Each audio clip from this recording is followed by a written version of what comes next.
comes my favorite part.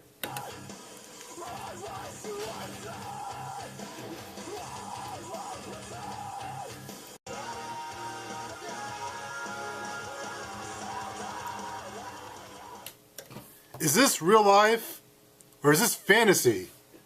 No, I am back to save the innocent from corporate radio once again, because it is season 10 of Ohio is on Fire. I am your host, Daniel Diesel, and I am back. Yes, this is really happening. We are here in Fairborn, Dayton, Ohio, here at WWSU 106.9 FM, college radio at its finest. I am back for season 10. And yes, about 2 years ago I said goodbye, but I'm saying hello. As of January 31st, I'm saying hello once again. And you'll find out why I'm saying hello, because there's a great story behind why I am here. A lot has happened in the last 2 years since I've last been on this station, but I am back. And of course, if anyone that remembers Ohio is on Fire, I am a variety entertainment show. But I guess I should explain who I am for those that are new listeners. I am Daniel Diesel.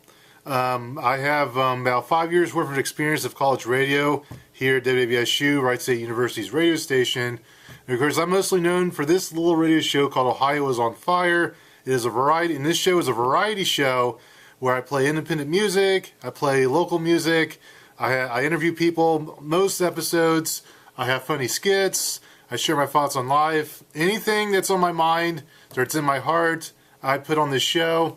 This show is supposed to be the best of Ohio. I give a showcase to those that normally don't have a national voice. And of course, I try to correlate what's going on with Ohio with the rest of the world. Tis the name Ohio is on Fire. And of course, if you're familiar with that name as a song, of course, the song is my theme song. It's of Mice of Men. They've heard of the name of the show. And back in 2011, they recorded a track using that name. They were inspired by the name of this show, and it's awesome, and it's cool. I now use, it's part of my intro, as you just heard. That is my intro every episode, and it's a kick butt song, rocking and rolling, heavy metal stuff by of Mice and Men. And Ohio's on Fire. I try to challenge myself on this show. Like I know most DJs and radio hosts, they try to play it simple. Well, then there are those that go above and beyond. And that's what I want to do, because I love radio, I love hosting, and I want to take people on experience every episode. I want every experience to be unique, and I hope to do that once again, as this is season 10 of the show where Ohio throws down. And I'm very happy. If you can't tell, I'm very happy to be back on the air, as I have some things I want to accomplish, and I'll explain why. At the end of the show, I'm going to be on until a little bit before 8, as I'm on for 2.5 hours. So, but throughout the show, I will have, I'll bring back everyone's favorite segment, and also I got a guest interview for tonight, as I do interview people most episodes. I have Amanda Barbosa. She is a professional photographer from Fairborn, Ohio. She's going to be on live, actually, at the top of the hour. She's scheduled for the interview. Me and her will have a good conversation about her work and other fun things that she cares about. And of course, you can call if you wish to interact with us or me throughout the show at any time. Call us here at 775-5555. Yes, that is still the number after all these years. And I should tell you, we have a brand new phone. As I'm going to get my video camera to film this. For many years we had the old gray landline phone. It was like a light colored gray color. They got rid of it finally. It's now a black phone. If that phone that we previously had was from 1988, maybe we've moved up to 2008. I think this phone might be outdated by 10 years, which is an improvement for this station. But yes, the number is the same, 775-5555, and also there's a brand new feature. If you go to WWSU1069.org, as the website of this radio station, there's a new feature where you can interact with myself, Daniel Diesel. It says send a message, and you can interact with me on the air at any time. And of course, you can ask a question to me or to my guests of the night, Amanda Barbosa. That is up to you to do that. But that's available for all shows here at this radio station. So that is a new feature that has been added since I've been gone. The technology keeps improving all the time, and I enjoy it.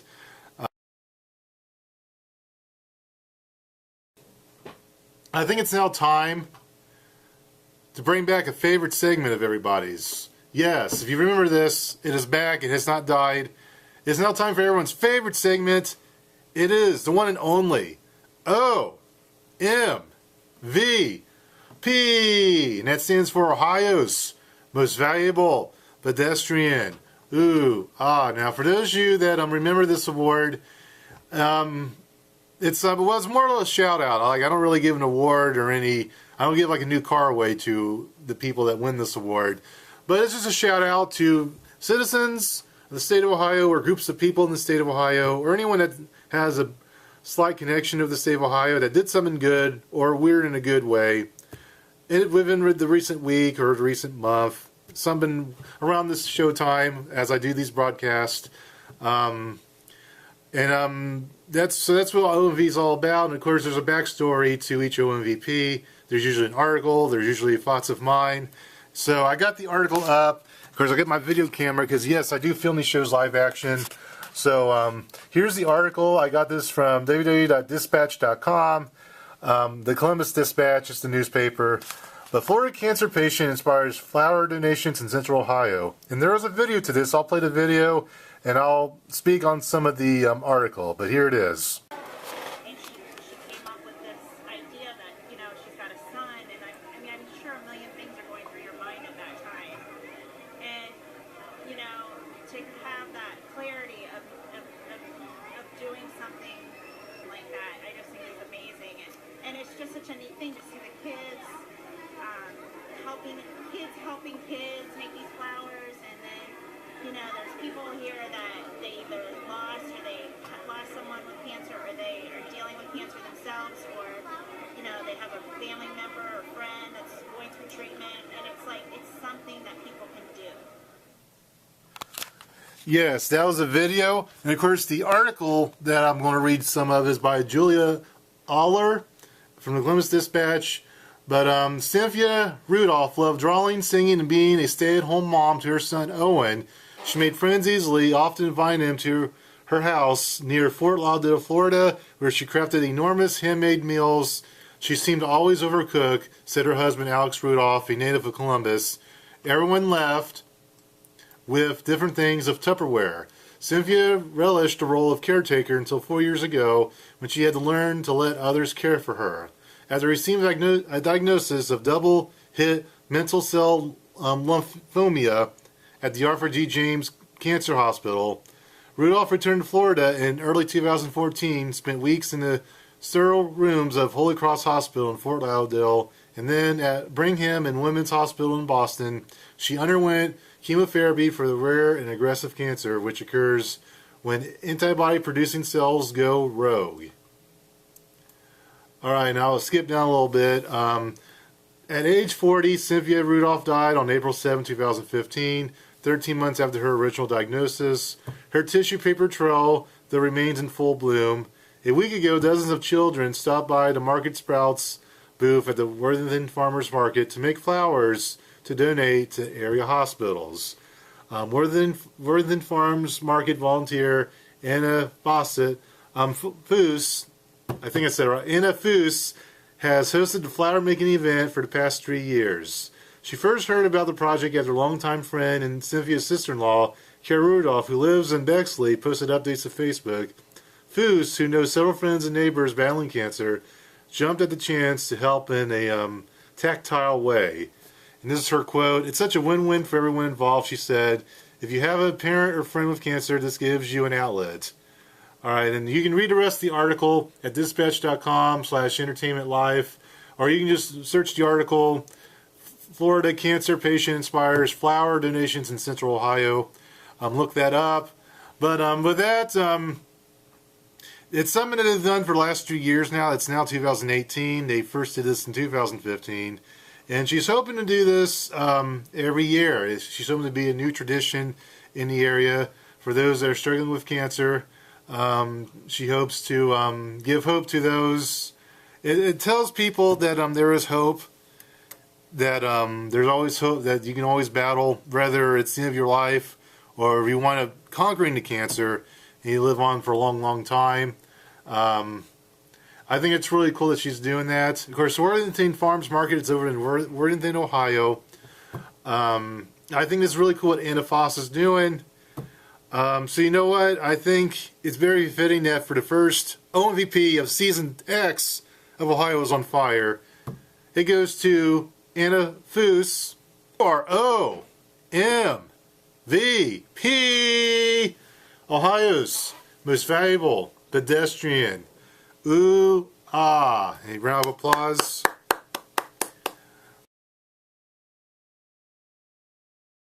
Use the one and only Amanda Barbosa. Say hello. Hello. Hello to you. It's good to have you. Now, I did some research on you for this interview. You have pretty much loved photography since a kid. So I just wanted to know, what do you remember as a child, the very first project that you did that involved photography or maybe art that you was really proud of?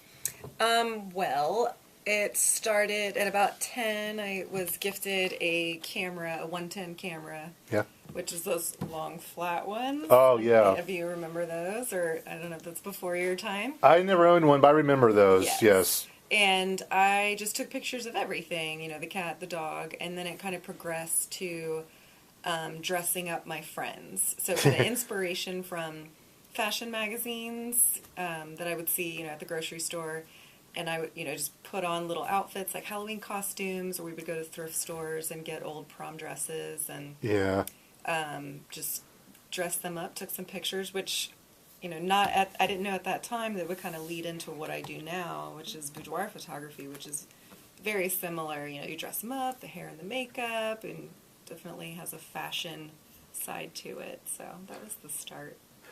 All right. Now, I also looked up that you, for at your high school, you were in charge of photos of the high school yearbook. Is that correct? Right, so how did that come about?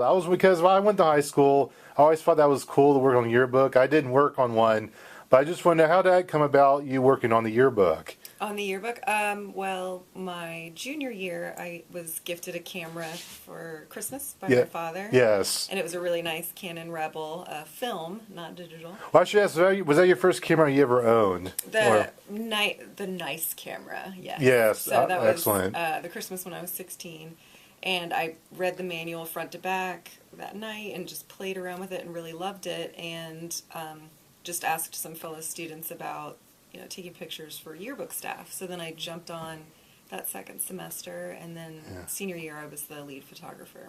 Well, that is awesome. Yeah. All right. Now I want to know your favorite. Now I know you, being that you do photography, you do a lot of work with pictures yourself, and of course you probably looked at a lot of pictures in your life. What is your favorite picture? Not of you or any of your friends. What's your favorite picture, like out in the mainstream? Oh gosh. Is there one in particular, like from a movie poster or something that you just really enjoyed? Well, the first one that comes to mind, Richard Avedon. There's a picture of a woman with two elephants, and she's in a black fashion gown. Okay. It's a black and white print. That one stands out, and especially after watching a documentary as an adult about the making of that picture and how he himself still thought that it was a failure, that it didn't turn out right the way that he wanted it, when it's like this iconic image that I loved ever since I was a child, seeing it. Just that contrast of like the dirty, big, scary elephants, and then she was just very glamorous and poised. So it was... That would be it, I guess. That would come to my mind. Well, a picture that comes to mind to me, there's this festival out in Las Vegas. I'm drawing a blank. I forget the name of it already. It's they're like out in the middle of the desert. It's outside of Las Vegas, but they set themselves on. I think it's the Burning Man festival, but they're like out in the middle of the desert, and people they run through the fire, and sometimes some people they dress up in like gasoline-filled suits, and they set themselves on fire. And some people do survive. There's been a few they overdid and they killed themselves by accident. But there are some pictures out there of people who are lit on fire. And as long as I know that they didn't die from it, I think it's amazing. Like, it tests the human limits Yes. So absolutely. that's something that comes to mind as something that's really extreme and like, man, how do you not die from that? So I don't know. That's but I think it's the Burning Man Festival. Of course, I could be wrong. So people at home, you can correct me. That sounds right. That sounds Yeah, absolutely. Now we're here in the 21st century. We have all these cool technologies to edit our pictures and do stuff with it. I actually think that any simple idiot from the street can edit a picture and make it look good. But then there's a hand select few, such as you, that can make it great. But I want to know that before we had all these technologies that we have now, like, do you recall what it was like say the 90s, early 2000s? What was it like to edit a picture? Yeah, absolutely. There was no editing. So what would you do? When in high school and then into college, it was all film. So I would process my own film, print my own pictures, dry them, all of that. If there were to be any retouching, it was used filters on the lens. So softening, like acne or wrinkles, you would actually put the filter on the camera itself. Yes. Yeah, that was pretty much it. There were companies that would actually hand paint negatives for like serious retouching, like very thorough ones. And then after I graduated from college, I went to the Ohio Institute of Photography and Technology. Yes. And it was 2001 when I graduated, and then I went to work for a studio, and then that was the shift of digital. Yes. So I had to learn digital in the work environment. So basically all that knowledge and training was just kind of thrown out the window. So then it became, but the studio that I worked for was film, so we kind of, as a group, learned together. Yeah. Through the process of flipping to digital. Well, I'm just wondering, like, even though we've all switched digital on so many platforms, is it possible, like, you do have the background in doing it an older-fashioned way, is it possible that we'll ever go back to an older-fashioned way of, like, doing pictures or playing? Yeah, absolutely. And actually, it's funny, because now it's considered a fine art. Yeah, I agree. There are photographers that work strictly in film. They have a higher price tag, because, of course, the materials are more expensive. Yes. And your knowledge, it's harder to get a perfect image with a negative, because your exposure levels, like, there's not as much of a change there. Yeah. Whereas with digital, you can throw a million filters on it. Yeah. You can do recovery, especially if you're shooting in RAW. So there's a lot of things you can do to fix a mistake, whereas in film, you kind of got to get it right. And then you have to wait for it to be developed and not know if you got the shot. And when you do it right under that method, it must feel really good. Like, man, I have to get it right then and there. Yeah. Man, it's that's challenging. But it's beautiful. There is a different look to it, different coloring. It is beautiful. I would love to do it for fun, for a personal project. Yes. But I have not done that. But that's something on the list. Absolutely. What's old is new again. Yeah. Or I believe that's the saying. Yeah. Now, I did some more research on you. Your favorite subject is love. You just love love. So I do love love. I want to know, what is it about love that makes for a great picture? Well, I am a hopeless romantic. I had a wonderful mother that we have a great relationship. She was very loving and, taught me a lot about love and just capturing moments between, family members, couples, love of oneself in a photograph. Yes. It just brings me joy. There's just something about it. And I really think that it's because of how I was raised, because money wasn't a value, love was a value, just from... Yeah, more powerful than money, like material items. Yes. Mm-hmm. Yes, absolutely. Have you done weddings? Yes. Yeah, absolutely. Well, I have another. Well, I didn't ask you this beforehand, but have you ever done a celebrity wedding? I know there's a lot of famous people throughout the region. Is there? I just wonder, have you ever had that celebrity wedding that you have worked? Celebrity wedding? Oh gosh. Or who we consider a celebrity? I guess. Celebrity. I've photographed local celebrities. Cool. I can't think of one. Well, I'm jealous. If you've done one, and that's more than I have. Yeah. So. So I got another question before we have our commercial break. You taking pictures, it has a positive impact on people's lives, and that's what you do for a living. Do you hope to change the world with your pictures, or do you hope to just change make people happy? Do you have a small vision or a big global vision for the pictures that you take? I do not have a big global vision. Mine is very personal. I want to make people happy, but on an individual basis, like one-on-one. I want to, Yes. take a picture at a wedding with a bride and her grandmother, and then, when that grandmother passes away, she has that Yes. portrait. Yes. Capturing a baby at that beautiful chubby age, and then soon they're an adult and a teenager, and you miss those little fat rolls, but you have that picture. Yes. As we document ourselves in portraits, we change as the years go on, and just capturing us at different phases of our lives. Like, I have pictures of myself taken by other photographers. I'm like, oh, my 20s, they were great. Yes. So it's just having. And we're back live with Ohio is on Fire Season 10. I am your host, Daniel Diesel, and I'm still here with Amanda Barbosa. She is a professional photographer from the Fervent, Ohio area. She's a very good photographer, and we're going to talk to her. And of course, we got a fan question, which we'll ask in a little bit. Now, Amanda, one of the main reasons I had you on my show for tonight, you have a display that's going to debut this Friday at Clash Dayton. It's in the Oregon District of downtown Dayton. So tell us all about that. What can we expect from this display? Yes, well, I photograph different types of photography: portraiture, weddings, family, babies. But a majority of my business is boudoir and pinup photography, Okay. which is more the sexy side of photography. Yes. And I've had some special requests from different clients over the years that kind of dip into the fetish world. And I've always been very curious because in my personal life, I knew nothing about that side, that wild side. Yeah. And recently I became neighbors with Cherish Brooks at the Secret Chamber House of Oddities and Artwork in Fairborn on Main Street.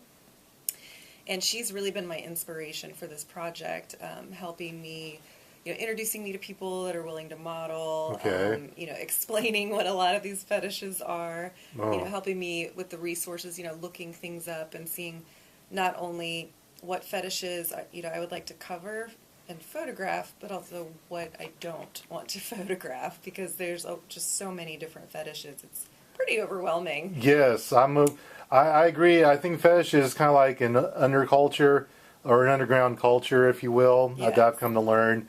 Now you mentioned that you do like more sexual fetishes. I guess something would be in the line of 50 Shades of Grey. Would that be a fair That's a common statement? Yes. So the subdom relationship, Oh, okay. submissive and dominant. That's very common. A lot of people request pictures, to be tied up or to have blindfolds, things like that. This show in particular,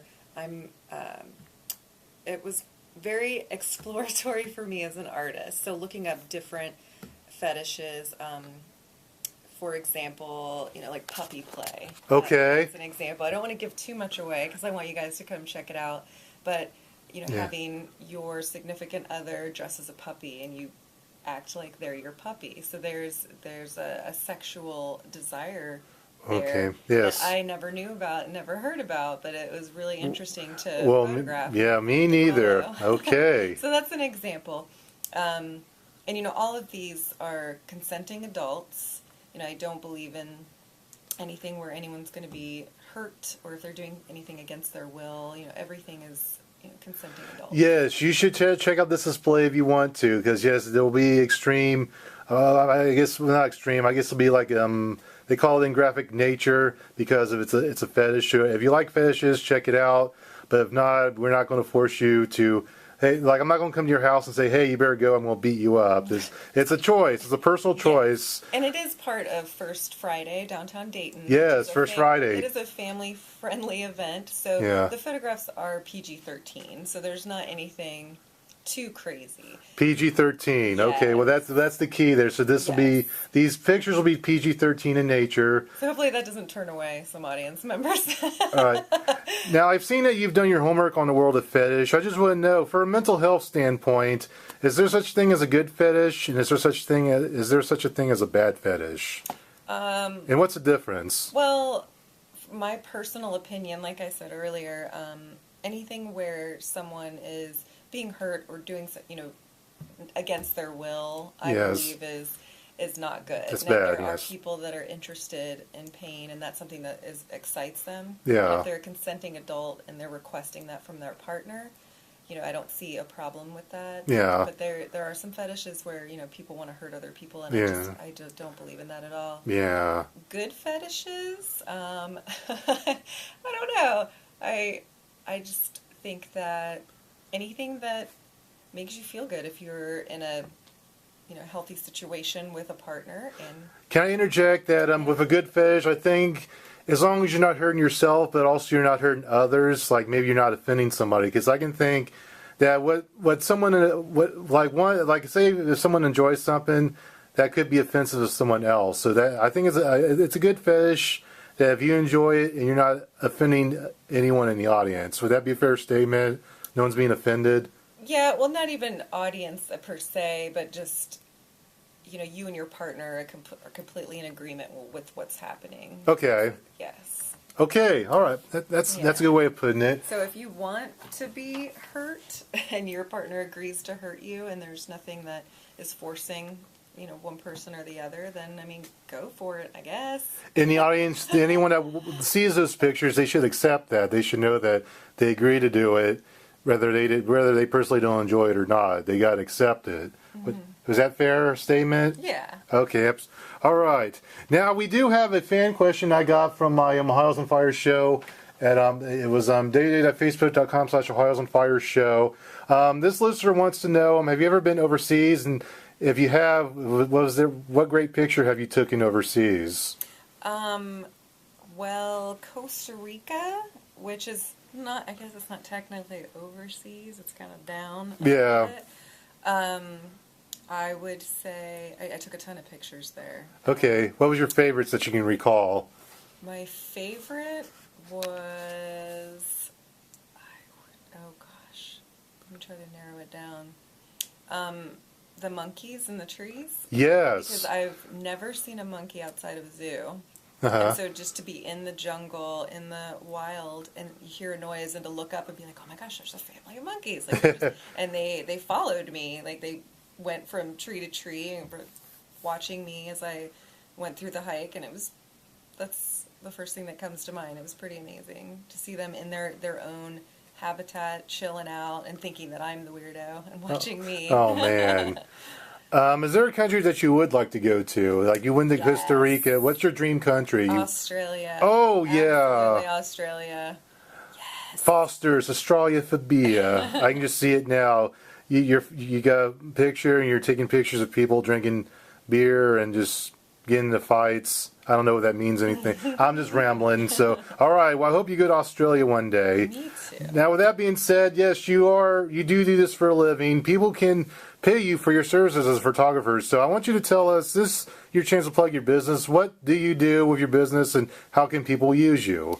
Well, my studio is located in Fairborn. Like Yes. I said, the Secret Chamber House of Oddities and Artwork on Main Street. Yeah. I am neighbors with her, Cherish Brooks. Okay. And it's by appointment only, so it's not like you can walk in any time of day. I kind of need to know that you're going to be there. Yes. Because I might be in a shoot. Yes. And so that's where I'm located, but I actually photograph on location all the time. I go to people's homes, I go to concert venues, parks, just all over the place. I'm happy to travel. Again, I do portraiture, so weddings, families, babies, but a majority of my business is the boudoir and pinup. And actually, Yes. I'm, exploring this fetish photography world. It's something that's very new to me. Yes. And after this personal project, I'd like to do more. It's been an awakening. Now, what's the website people can find you at to potentially hire you for your services? I would go to DaytonBoudoir.com. Dane Boudoir. How do you spell that? Boudoir is B-O-U. B-O-U. D-O-I-R. D-O-I-R. Okay, so for those of you that she just spelled it, because I know some people may not be able to spell that. Dayton Boudoir. And that's a place to find Amanda Barbosa. And thanks again for playing that New Kids on the Block song. That Yes. took me back. Well, I saw your About Me. You said that was your first real band that you really loved, so Yes, I couldn't help it. I love music, and Dayton has a great local music scene. I totally agree. I on this show I like to explore the local music scene, so I totally agree with that statement. So if I'm not at work, you'll see me at a live show around town for sure. Awesome. All right. Well, I'm gonna try to go to a few shows. So maybe I'll bump into you. Yeah. And but yeah, once again, so well, that is all the questions I have. So once again, Amanda Barbosa, she's waving at the camera. And we are back with Ohio is on Fire. I am Daniel Diesel. It is now time for the final message of this episode. But a reminder of next week's show. I will be on again live next week. I will have the band Thundertaker on the show. And of course, the lead singer is a good friend of mine. Her name is Parisa. She's been a friend of mine, and we got some stories we can share on the air. As one of the things I did when I was gone, I learned to be a stand-up comedian.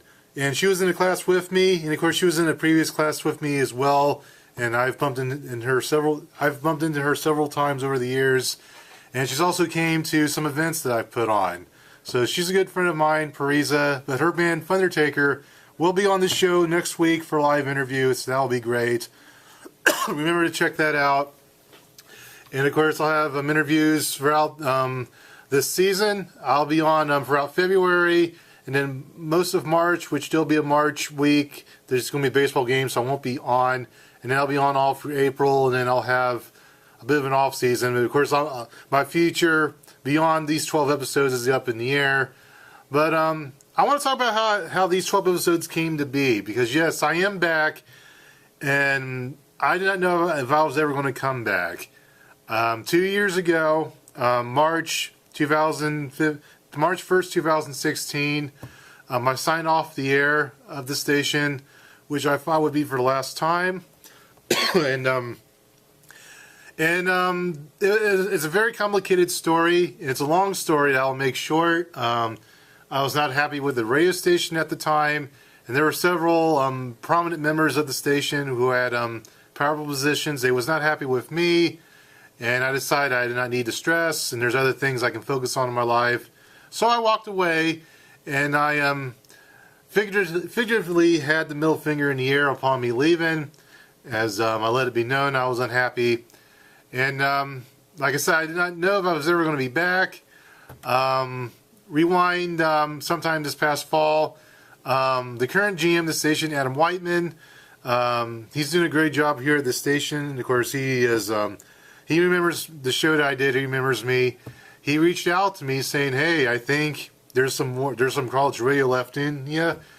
We need all the help we can get. I think it's possible you can make a return." And I had to think about it. I had to see that things cleared up, and I had to think if I had a good reason to come back.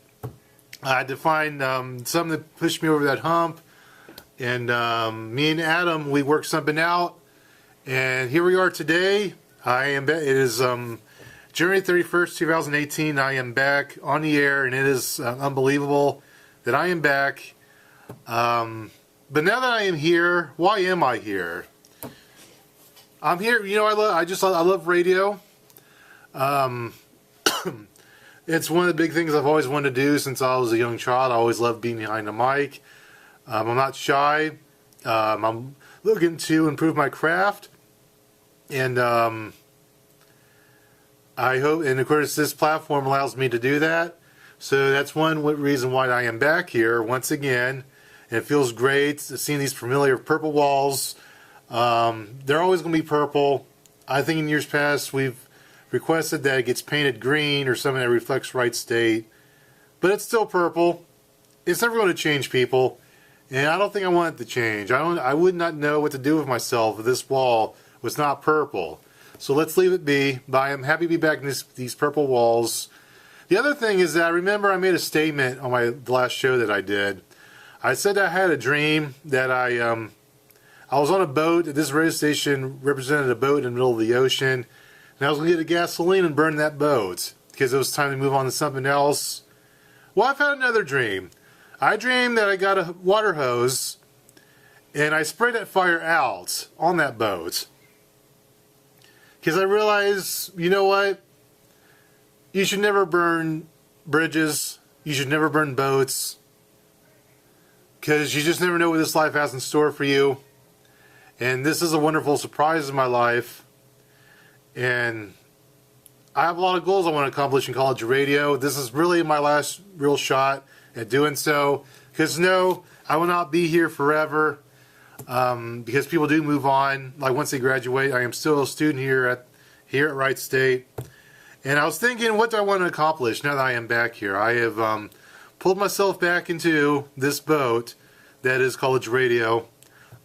Part of it is I would love to win a big title for the station, something that's really big and important.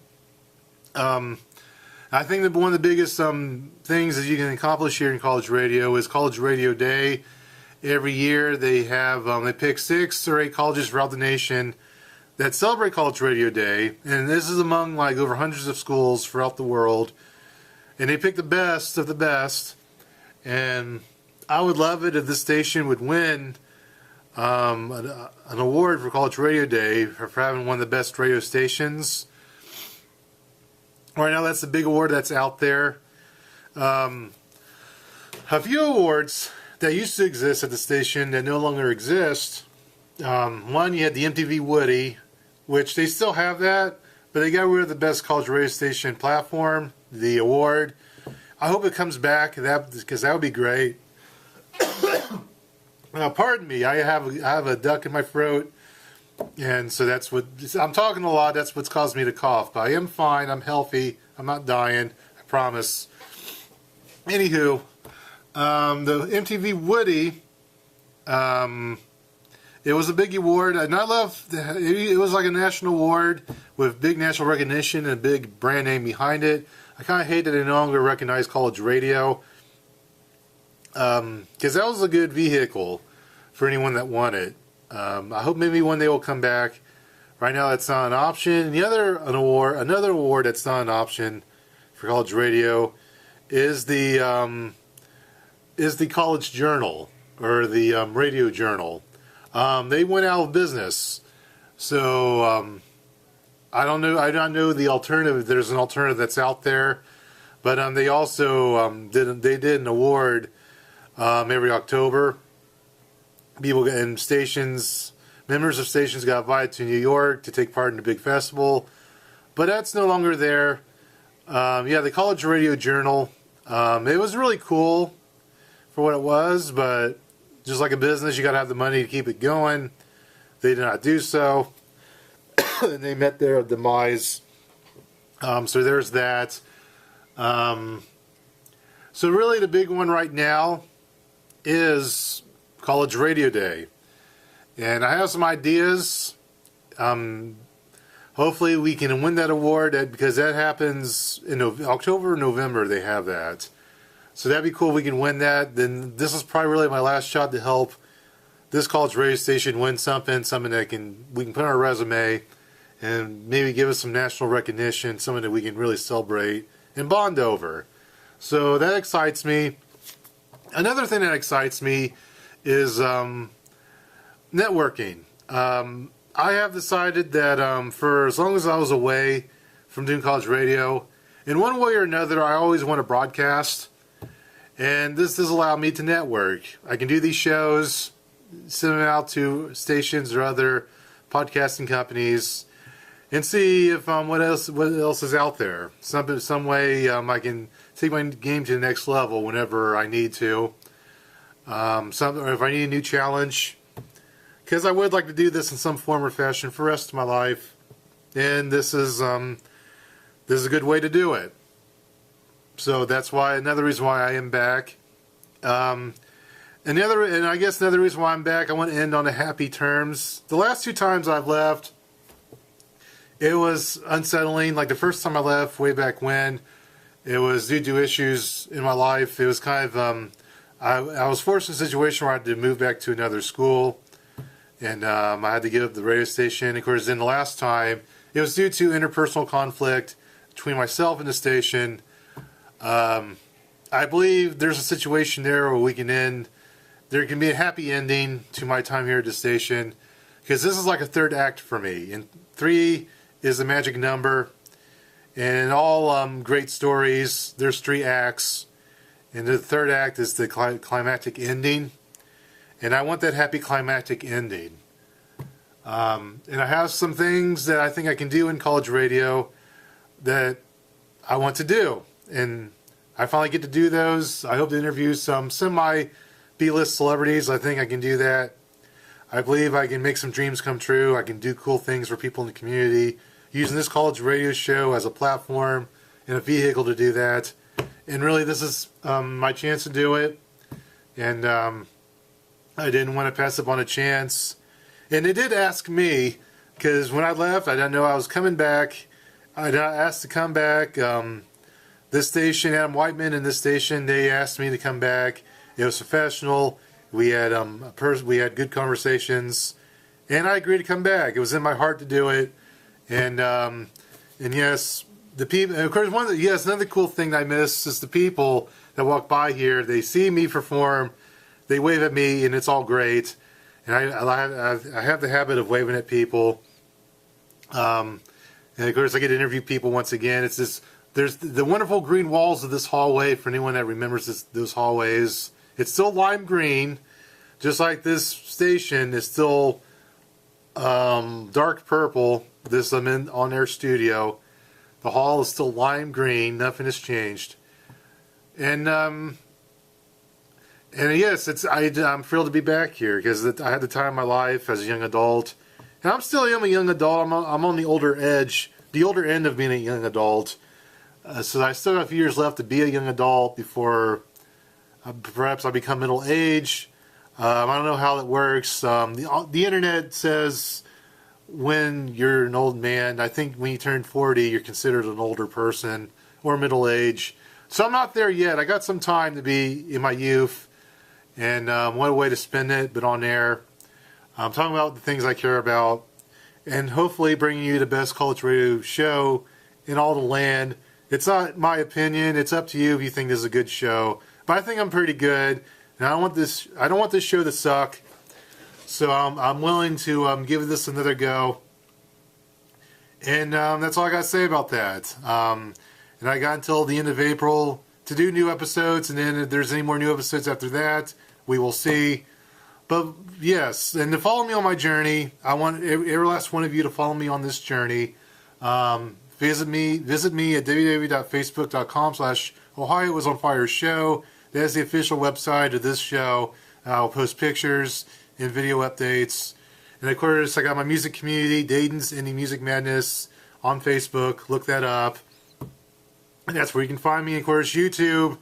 My shows are live action.